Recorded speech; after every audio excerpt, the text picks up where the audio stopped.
This Torah class is brought to you by TorahAnytime.com. Call is Sefer Geula. We finished Sefer Bereshis. We're holding now in Sefer Shemois, Sefer Geula. We know that this is the parasha where Klal Yisrael are going into Golus, even though it already started a little bit in the last couple of weeks. Parashas Vayechiv and Vayigash. But in this week's parasha, the Golus intensifies as Klal Yisrael start to feel the Shibud Mitzrayim, and it really gets a serious matzav. At the beginning of the parasha, we know, famous parasha Shemois, Moshe Rabbeinu, as we know, is born during this parasha. The parasha tells us right in the beginning of the parasha, very interesting, and I believe there's a tremendous lesson that we can learn from this week's parasha. A really good lesson, something that we can take with us for the rest of our lives. The parasha begins Ve'ele Shemois B'nei Yisrael and continues telling us some of the names. And then the Posek tells us in Perik Aleph, Posek Zayin of B'nei Yisrael, Poru, V'yishrutzu, V'yirbu, V'ya'atzmu B'ma'oid Ma'oid, V'tzimolei Ha'oretz Yisam. Klal Yisrael starting to become a tremendous nation in volume, and they started multiplying in a tremendous amount. Then the Posek says, Vayakom Melech Chodosh al Mitzrayim, Asher lo yoda as Yosef. A brand new king came to Mitzrayim, one that didn't know Yosef. And we understand what happens afterwards. The Posek tells us that the Mitzrayim came to Paro complaining, saying, hey, what's going on over here? All of Klal Yisrael are becoming bigger than us. They're going to take us over. What's going to be? And then we know eventually Moshe Rabbeinu at this stage, when Paro makes all sorts of exeris on Klal Yisrael, eventually the boys can die, the girls can live, everybody knows the parasha. Moshe Rabbeinu is born, and Moshe Rabbeinu grew up with royalty. Moshe Rabbeinu, as we know the Maisa with Basya, Moshe Rabbeinu grew up in the house of a king, in Paro's household, in the palace itself, with all the royalty, with everything that goes together with kingship. Moshe grew up in that situation. And what does the Posek say? And here, Rabbi Isai, is a lesson for our lives, a lesson that we can really learn something from. Says the Posek in Perik Beis, Posek Yud Gimel. The Posek says, Posek Yud Aleph, Vayi b'yomim aheim, vayigdal Moshe, Moshe grew up, vayetzel ochov, he went out to his brothers, vayar b'sivloisam, vayar ish mitzri maki ish ivri me'echo. We all know the famous Maisa, that he saw one Jew is hitting another Jew. But the Posek tells us a simple line, vayetzel ochiv vayar b'sivloisam. What does that mean? Says Rashi, Rabbi Isai, Yesod Gadol. Says Rashi, v'yar b'sivloisam nosan einov v'liboy liyos meitza aleihem. Moshe Rabbeinu went out, and remember Rabbi Isai, this is a Moshe Rabbeinu that grew up in a house of a palace. And he goes out to see his brothers. And he goes out to see where they're coming from, to see where they're holding, to see what's going on, what's the situation. A tremendous yesod. Later on, in the Posek tells us in Posek Yudalet, a few psukim away, says the Posek like this: Vayoymes, Moshe Rabbeinu says to himself, Ochein noida hadova. Chazal tell us what that means. Chazal explained to us as follows: Moshe Rabbeinu was wondering, which aveira did Klal Yisrael do to get this? To deserve such a golus, to deserve such a shibud, such a hard work, avodas perach, where did they get it from? What was the cause? Which aveira did they do to have this done to them? And the Posek tells us very simple, Ochein noida hadova. Moshe Rabbeinu says, now I know the reason. Now I chap what's going on. Chazal explained to us what happened. They were speaking Lashon Hara. One Jew against another Jew. And Moshe Rabbeinu, as Chazal explained, was saying to himself a simple statement. I was wondering where this comes from, and now I figured it out. It was the Lashon Hara. If a Jew can say a word, speak a bad word against his fellow Jew, now I understand why they're in this hard golus. Now I understand why they're in this dark, horrible situation. Now we understand where they're coming from. What's the yesod of the golus? What's the pshat that's Lashon Hara that causes the Golus, and even more so, Rabbi said, this is the question I really want to get to. Moshe Rabbeinu. Which schus did Moshe Rabbeinu have to take Klal Yisrael out of Golus? We know that everybody was in Golus, and Moshe Rabbeinu had the schus of taking Klal Yisrael out. What was the schus? What was the midah that Moshe Rabbeinu had that nobody else had? And it was because of this midah that Moshe Rabbeinu was chosen to take Klal Yisrael out of Mitzrayim. The shaila is, what was this midah? In which schus did Moshe have to take everybody out of the Shibud Mitzrayim and then out of the Geula? And maybe from there we can learn something very important. And that is, what do we have to do to get us out of Golus? What do we have to do to take us out of the Choshech, out of this horrible Golus with so many tzoros and so many terrible things? What can we learn from Moshe Rabbeinu? Rabbi Sai, let's think for a moment. What does a person speak Lashon Hara? How does he speak Lashon Hara? No, happens to the best of us. We're speaking to our chavrusas, we're speaking to our roommates, we're speaking to our parents, to our rebbeim, to our whoever it is that we're speaking to. And we say something not nice against somebody else. If we would go to the depths of our thoughts at that moment and figure out what causes a person to speak badly against somebody else, you know what it is? It's the need to feel good. You want to feel good about yourself. Oh, me? I'm the best. I'm going to make you bad. I'm going to speak bad against you. I'm going to put you down. Because when you go down, I automatically go up. And that's what the Chofetz Chaim explains to us so many times in the Sefer Chofetz Chaim. What the problem with Lashon Hara is, people want a quick fix, a quick up. What do? Put somebody else down. And I think Rabbi Say goes a little bit deeper. And this is what we're trying to get on here. Where did Klal Yisrael get this from? If Moshe Rabbeinu is learning that this is the Siba of the Golus, this is the Siba of Shibud Mitzrayim, where did Klal Yisrael learn this from? So I want to tell you like this. I think they learned it from Pari.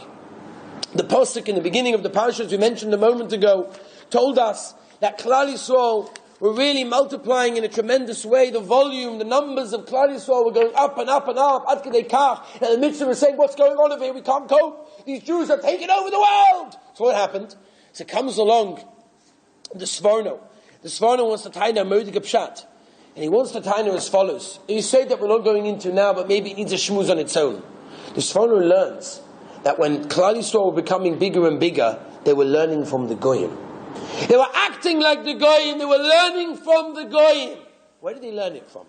They learned it from Pari. What happened by Pari? Says the Posek. We all learned this Posek previously. The Posek tells us, Vayokom Melech Chodosh. A brand new king. Brand new king. Asher lo yodas Yosef. Never knew Yosef. So Chazal, Rashi brings it, Gemara in Saita, tells her, what do you mean he never knew Yosef? So there's two pshatim, right? Either it was a brand new king that never knew Yosef, or no, it's the same king. The same king. But he just made ki'ilu, he didn't know Yosef. Now everybody said, let's think for a moment. Who is this parrot? Chazal tell us, midget. Amma by Amma. You can kick him around like a football, right? But this parrot was the ruler of the entire world. I mean, you don't understand. The whole world were coming to Mitzrayim to buy food because there was a famine. The whole world were coming to Mitzrayim. And Paro was the ruler of Mitzrayim. Who caused all of this? Who made it Paro the way he was? Who gave Paro the covet? Who made Paro the person he was today? It's Yosef. All of it was Yosef. If not for Yosef, there's no way that Paro would have been in the situation that he was now. Ruler of Kemat, the entire world. And yet, what happens is unbelievable. Paro comes along, and all his advisors come over to him and say to him, hey, you're losing the throne. You're losing popularity. The Jews are becoming bigger and bigger. They're going to come into our governments. They're going to come into our, who knows what's going to happen. So Paro says, hold on a minute, there's a threat to me. Oh, who's Yosef? Yosef? I don't remember any Yosef. I don't get who Yosef is. Oh, now the picture changes. Because all of a sudden, the Avos Atzmoi, the love for himself, Paro said, Yosef did whatever he did, very nice. But now it's me who rules. He worshipped himself. We know that he didn't go to the toilet. He made out he was a god. And all of a sudden there was a threat to himself. Chuck Yosef out the window. And let's go weiter. Unbelievable act. This is the act of Paro. What's Paro teaching us? That a person can have tremendous hakoras hatoy. And he knew that Yosef was the one that saved him, that saved Mitzrayim and made Mitzrayim the popular place that it was today in the entire world. But yet when the moment came, when things got difficult, when the moment came when he was threatened, the I, the me, everything's about me, all of a sudden, chuck Yosef out the window and everything goes out. So Rashi, Osa atzmo ki'ilu lo yadas Yosef. Avadi, who knew Yosef was. But at this moment of time, he wasn't interested to know who Yosef was. Zuk Chazal Rabbi Isai. Kol ha-koifer b'toivosoi shel chaveiroi soifoi koifer be'ikar. If a person doesn't realize what people do for him, he doesn't look at the good in others, doesn't give people back what they did for him, the goodness, eventually be koifer in the Rebbeinu Shalom. If a person doesn't realize when someone does him something good to look out for someone else, everything's about him, me, then the Maisa things start to get crazy. Paroi was an oyev atzmoi. He was somebody that loved himself. He was only interested in himself. And Rabbi Isai, this is tremendous because Klal Yisrael were looking at this. And Klal Yisrael were realizing what's going on, and Klal Yisrael were learning from this. And when they started learning from the Goyim, we know through the generations, when Klal Yisrael and Jewish people start looking and start imitating the Goyim, HaKadosh Baruch Hu brings Gzeiros. And oh boy, HaKadosh Baruch Hu brought Gzeiros on Klal Yisrael at this time, and throughout the generations it happened that way. What's Lashon Hara? Lashon Hara means I look at you and I say, well, I want to be bigger than you. I want to be better than you. You always hear a conversation, right? Oh, this guy made an amazing business deal. He's got loads of money. What's the next comment? Yeah, he tricks around. He makes problems. He messes this. He messes that. Why? Because you're jealous. There's a kinna. You're not happy with someone else. Why is there not a simcha to say, Baruch Hashem, this person made money. What a wonderful thing. Something happens to someone makes a scene. Ever happened? Somebody made a scene. So what's a cynical comment in the back there? Oh, this guy he did the whole thing with the art scroll. He doesn't know it. Daf yomi, whatever, donut, coffee in one hand, donut in the other hand, sits there relaxing. Wonderful, right? Oh, no. Because you're jealous. Why is the person not happy with his friend? Why is the person not besimcha when something happens good to his friend? And the problem is that's when Lashon Hara kicks in.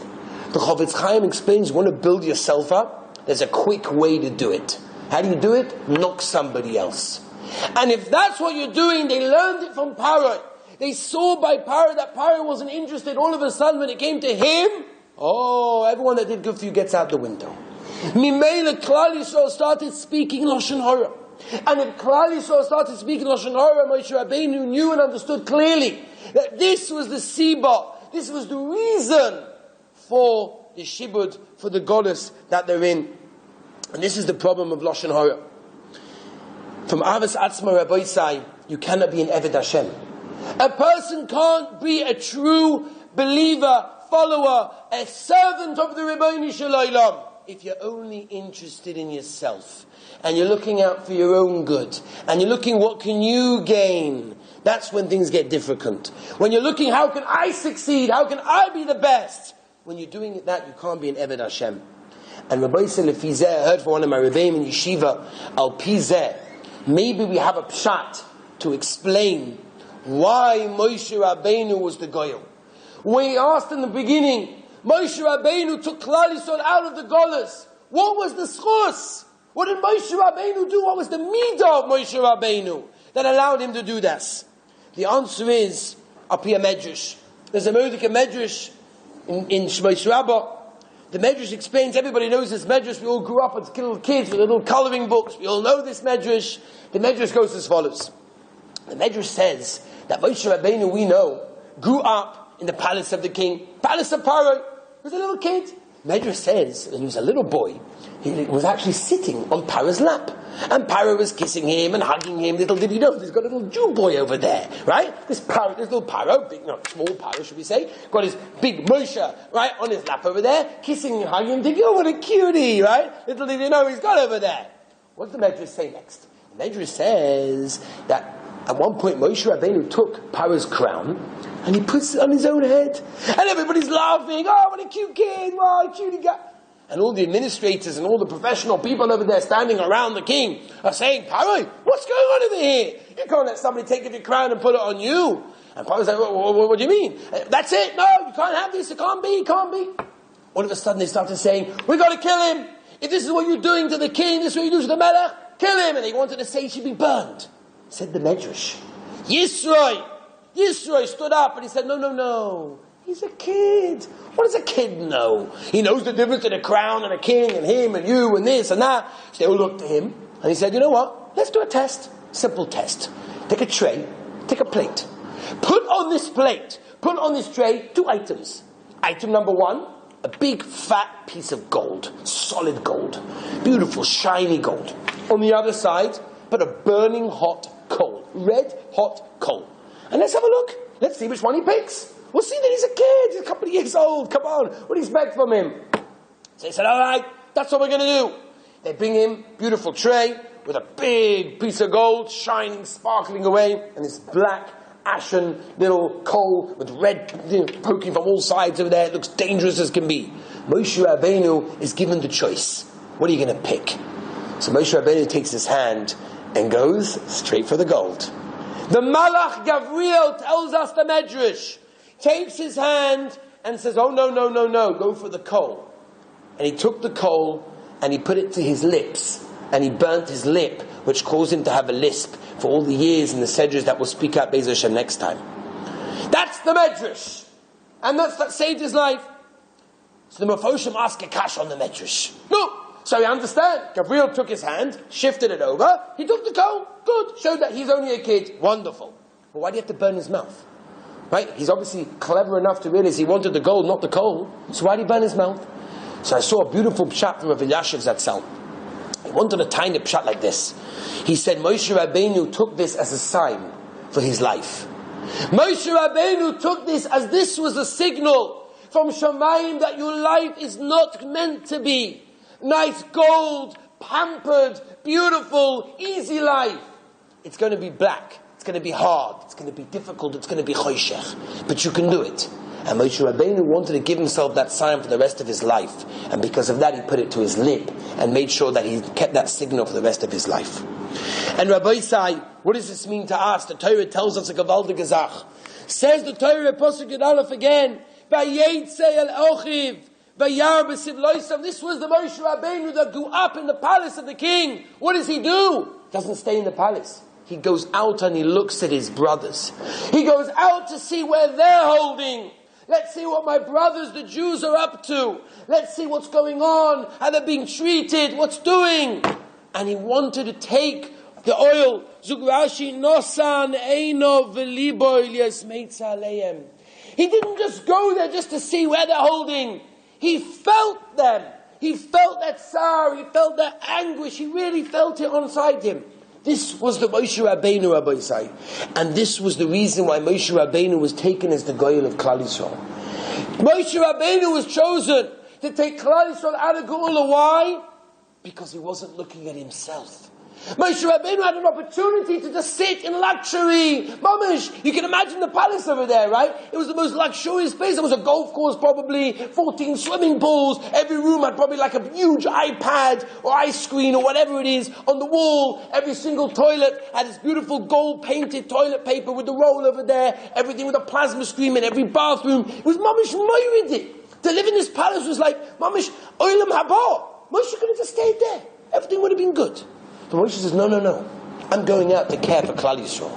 I'm going out to help my friends. I'm going out to help the Yidden, to see what they need, to feel their pain, to feel their anguish. And because of that, he was chosen to be the Goyel of Klal Yisrael. Now, Rabbi Sai, I think there's a lesson. I think there's a lesson if we're trying to look at ourselves, and Rabbi Sai, we don't have to look that far. the tzoros that are going on in Klal Yisrael, the illnesses that people, Rachmana litzlan aleinu, are going through. People have lost husbands and wives and children in a terrible fashion, in a blink of an eye. People have tremendous tzoros with their own children. People have tzoros with themselves, health problems. It doesn't go, the list just goes on. We're in a golus that's terribly dark, it's terrible choshech. If we want to know what can we do to bring the Geula, what can we do to make a difference? The answer is learn from Moshe Rabbeinu. Learn from Moshe Rabbeinu that a person should stop thinking about me. It's not all about me. It's not all about I. It's about looking, what does somebody else need? What can I do for somebody else? What nice word can I say for somebody? In the morning you say good morning, you give a smile, you have no idea what you can be doing. You say a nice word to somebody as opposed to a horrible one. You have no idea what you could be accomplishing. And you feel the simcha of somebody else. Be'emes. When something good happens to somebody else, because of this, because of that. No. You feel a simcha. You say, that's so good for you. I'm so happy for you. There was a Maisa with a certain Rov, a Rosh Yeshiva, that was staying in an inn. And he goes and he says, I need to stay the night while I'm going on to my travels, collecting money for the yeshiva, whatever it was. And the innkeeper said, no problem, you can have a room in the corner in Baya. As the innkeeper goes to sleep that night, he goes past his rabbi's door and he hears a crazy sound. He hears this singing and dancing. He's by himself in the room, like, what's going on over there, right? This rabbi is dancing and singing, mamish, jolly and merry. I don't know how many pints he took with him into the room over there, or how many shots of this and how many puffs of that. I don't know what he was doing over there, but it sounded really, really good. The next morning, the rabbi checks out, says, thank you very much. The innkeeper says to him, hey rabbi, good night last night, right? She says, well, what are you talking about? Oh, I heard that singing. He says, no, I'll tell you what happened. I have a Talmud that was getting married in a certain place. I wasn't able, for whatever reason it was, to go to that place for the chasna. So I decided to dance at the wedding in my room. That's what he felt. He felt a simcha at somebody else's simcha. He be'emes felt a good feeling when something happened to someone else good. And Rabbi said that's something that we have to learn as well. It's a midah that we have to work on ourselves. We have to spend time thinking about this. We have to spend time thinking about other people. A minute or two a day, think about what can we do for somebody else? How can we help somebody else? This was Moshe Rabbeinu's midah. This was what brought the Geula to Klal Yisrael. To think of others, to think about somebody else. The midah of a goy is me. That's the midah of a goy. The midah of a yid is no, not me. It's about somebody else. What can I do for him? How can I help him? How can I make him happy? That's the Yesod Rabbi say. And if you want to see a test, right? Rabbi Saul Salanta said a moyu de gezach. Rabbi Saul Salanta said a moyu de gezach. You know what he said?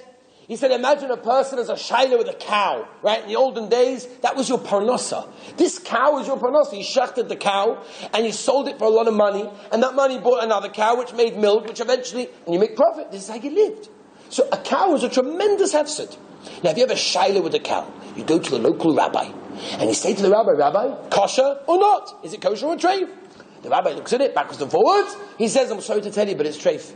And you put your head down, you're upset. But alright, you accept it. What can we do? Can't have everything. And he chucks it away and starts again. Tremendous loss he has. So we'll be so salam to Rabbi Isa. The same person, a day later, turns up at the rabbi's house. But this time not with a cow. This time with someone else. Hey, with somebody else. And have an argument.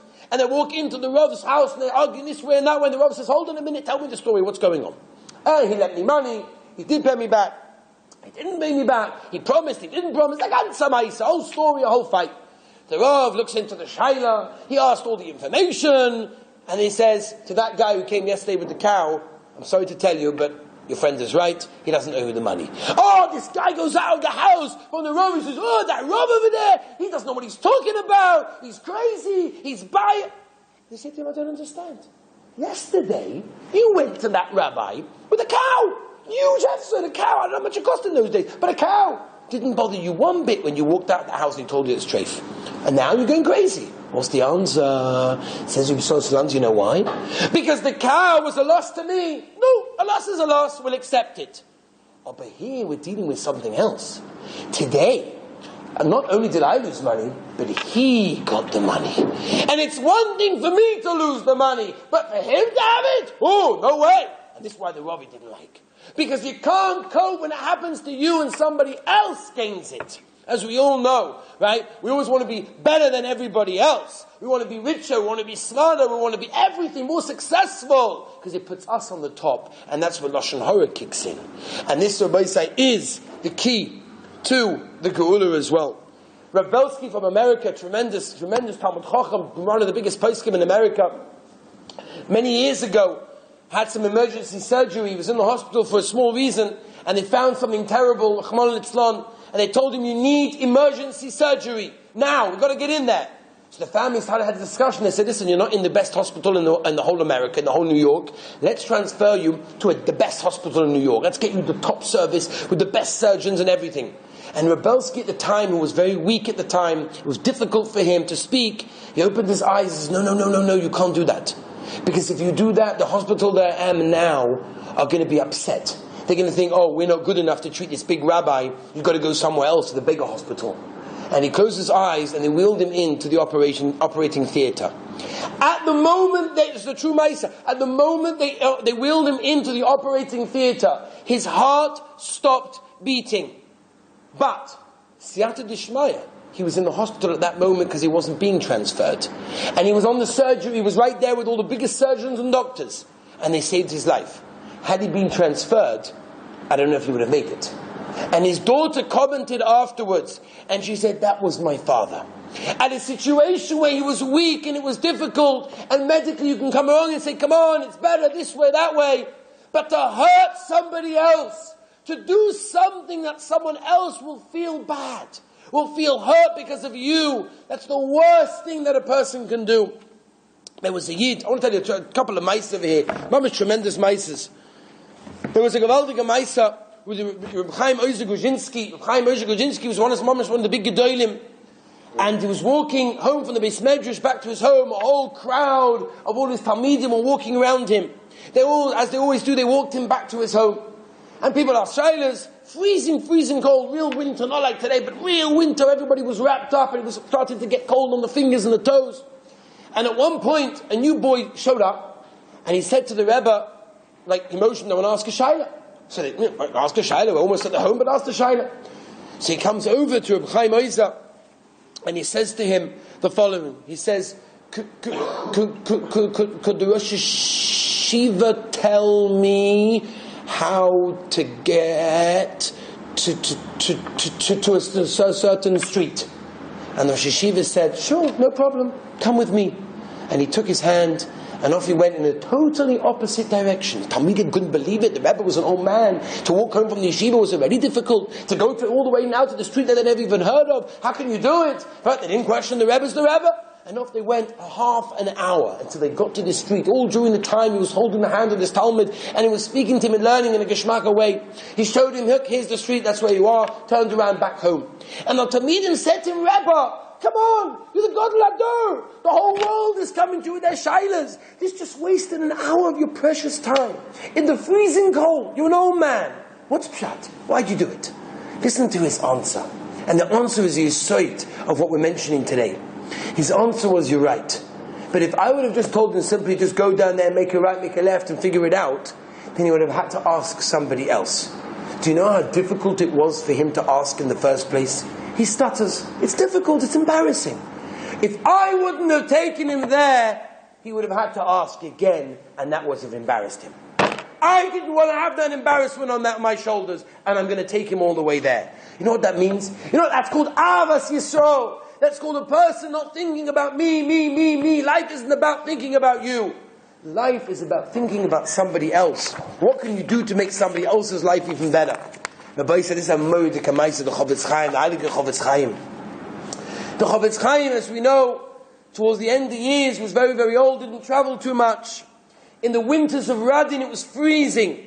And there was a very wealthy man that went to visit the Chavetz Chaim at one stage.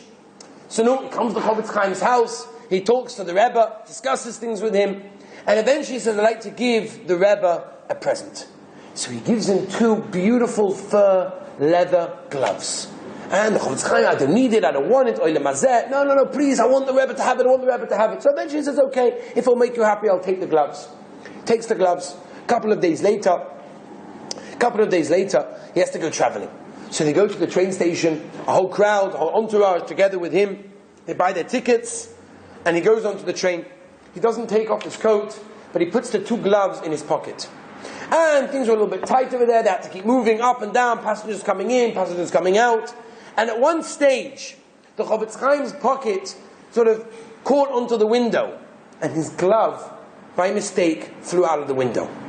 And they showed the Chofetz Chaim and said, Rebbe, your glove just flew out the window. And the Chofetz Chaim, what happened? You know what he did? He took the other glove and he threw it also out the window. And they said, Rebbe, what are you doing? You know how expensive these gloves are. What was the answer of the Chofetz Chaim? The answer of the Chofetz Chaim was, 1 second, someone's going to be walking down the street, walking past the railway tracks, and he's going to see one glove, and he'll pick it up and say, what a beautiful glove. And he's going to put it on, but he doesn't have the other one. I'm not going to do anything with one glove. Let him at least feel good that he got 2 gloves. That's the Chofetz Chaim, Rabbi Isai. This is what it means, avas of somebody else, not avas atzmoi. Not all about you. How can I win? How can I succeed? How can I be better? Put somebody else down. No. It's about what can I do for somebody else? What can I help somebody else? How can I make somebody else's life better? And Rabbi, you have no idea the koyach of your maisa. There was a maisa a couple of years before the Second World War. Tremendous. And there was a Jew, a German Jew, who was in the army. And at one point, whenever they were fighting over there, one of the German soldiers fell down. He was shot. He was down. And this Jew went over to him to see if he can help him. And he realized straight away that he's a German, that he's a goy. But he said, what's the difference? Jew, not Jew. Take him in. He pulled him in. He treated to him. And he saved his life. And this guy said to him, I don't know how I can ever repay you. And he said, I don't want repayments. I don't need anything from you. I did what I had to do. That was the normal thing to do. A few years later, when the war started, and the Nazis and Mashmon were coming over to all people's houses to round them up, to get them out. So just before that time, at this person's house, there was a knock on the door. A bunch of soldiers barged inside. Everyone was petrified. The place was silent. Everyone was still. What do they want from us? We've heard rumors about what they're doing in different places. What are they doing over here? And it was this soldier, and he said, are you so-and-so? And he said, yes. Didn't recognize who this was. So the soldier said, I tracked you down. I'm that soldier that you saved a number of years ago from the war. When you treated me, you saved my life. I finally have a chance to pay you back. Tomorrow, there's going to be a roundup. They're going to round up all the Jews. Get out now. Get out today. Get out as quick as you can. And he told him, and he spread the word to his family and his friends in the ghetto over there. And they fled, and it saved their lives. Little did he know, a little act of kindness, being nice to somebody else even when he didn't have to, saved his life in a tremendous, tremendous way. There was a Moshe here in Yerushalayim, Kodesh, a number of years ago. There was a bacha in yeshiva that was staying by his grandmother's house, and he went over to the Kaisel Amaravi to daven a mincha. After the Kaisel, after the mincha, he goes to the bus stop, he calls his grandmother and he says, I'm getting the bus, it should be coming in approximately 2 to 3 minutes, and I'll be by your house in approximately 20 minutes. Don't worry about me, I'll be okay. So his grandmother says, thank you for letting me know. He gets to the bus stop, he's waiting there, the bus is almost around the corner, and somebody comes over to him and says, oh, do me a favor. For a friend, Hasidic fellow, he says, do me a favor, watch my buggy, watch my stroller for me. I left my tehillim by the koisel. Please, watch it for me. I'm just going to go get it and come straight back. He said, sure. Chesed to chesed. So here you go, holds the stroller. The guy goes running to go get his tehillim. And the bus comes around the corner and it comes. And he's looking frantically, thinking, what's going on? Come on. You know, where's it? I need to go. My grandmother's waiting for me. I told them I'm coming in 20 minutes. Where's the guy already? Chesed to chesed. I can't leave a baby by itself. So fine, he missed the bus. And the bus went off. And all of a sudden the guy comes panting and says, oh, I'm so sorry, I hope I didn't cause you a delay. No, chas v'shalom, it's okay. But he just realized that his grandmother would be worried. So he waited for the next bus. So he calls his grandmother, and the phone doesn't go. He waits for the next bus, it doesn't come. Eventually he takes a taxi. And he goes to his grandmother's house, knocks on the door, there's no answer, he lets himself in, and he sees his grandmother crying. He says, what's the matter? She looks around in a shock. She says, you're here? He says, yeah, what happened? So that bus that you were meant to go on, that was blown up. There were 23 people that were killed on that bus. 100 people were injured.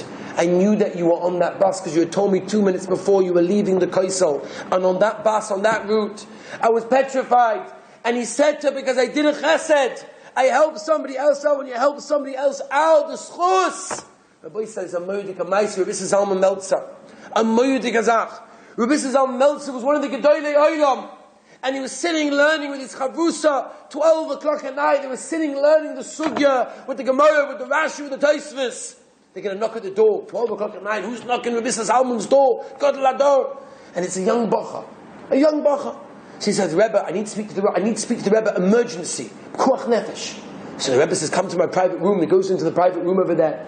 And he listens to the shaylis. Chavrusa is waiting, 12:15, 12:30, 12:45, 1 o'clock in the morning. How could the shayla be? What's going on? So he goes and knocks on the study door. He sees that the boy's waiting outside. He sees that the Rosh Yeshiva, the Rebbe's inside by himself. He said, what's going on? So he knocks on the door. And he opens it slightly. And Rabbi says, don't disturb me, don't disturb me. Okay, fine, he closes the door. He's never seen the Rosh Yeshivas like this. He's never seen the Rebbe like this. In such an anxious way, in such a tremendous turmoil, in such a stress. What was the shayla? What could it have been already? Young boy. And then another hour later, 2 o'clock in the morning, he goes and knocks on Rabbi Zalman's door, and he sees him in the bed over there, tossing and turning, trying, thinking, mamish with his head, his mamish being in the sugya. He says, Rebbe, help me, please. I want to help you. Tell me what I can do. Tell me what I can say. Help me.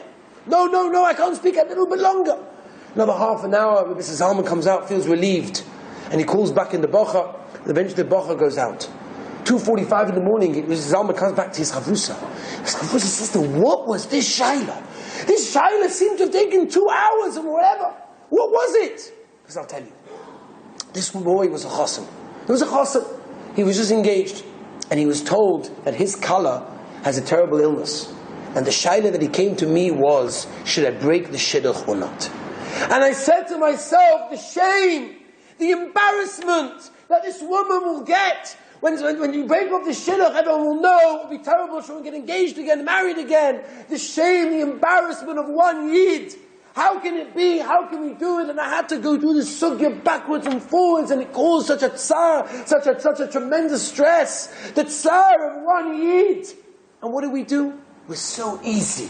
We're so easy to think about me. Think about ourselves to make life better for us. How can we become the top? How can we succeed? How can we look the best in front of our friends? That's what we're looking at. We're not looking at everyone else. Rabbi Sai, from this week's parasha, Moshe Rabbeinu had the schus of taking Klal Yisrael out of Shiva Mitzrayim, of the Geula, was dafka through Moshe. Why? Because he had this midah. He had the midah of looking at somebody else, looking to see what he needs. I think Rabbi said this is something that we have to work on ourselves. This is something we have to machazik on ourselves. You should spend time a little bit during the day. What can I say? A nice pleasant comment to him. What can I be nice and a smile to him? How can I make somebody else feel good? It shouldn't always be about the me, about the I. And Be'ez Hashem, Rabbi said, with nischus, we should have the geula. We should be zoicha to look after Klal Yisrael, to emulate Moshe Rabbeinu in a tremendous way. And Be'ez Hashem, because of that, the Rebbeinu Shalom will give us all the siyata d'shmai that will have a koyach and will have the steps to actually bring the geula. You've just experienced another Torah class brought to you by TorahAnytime.com.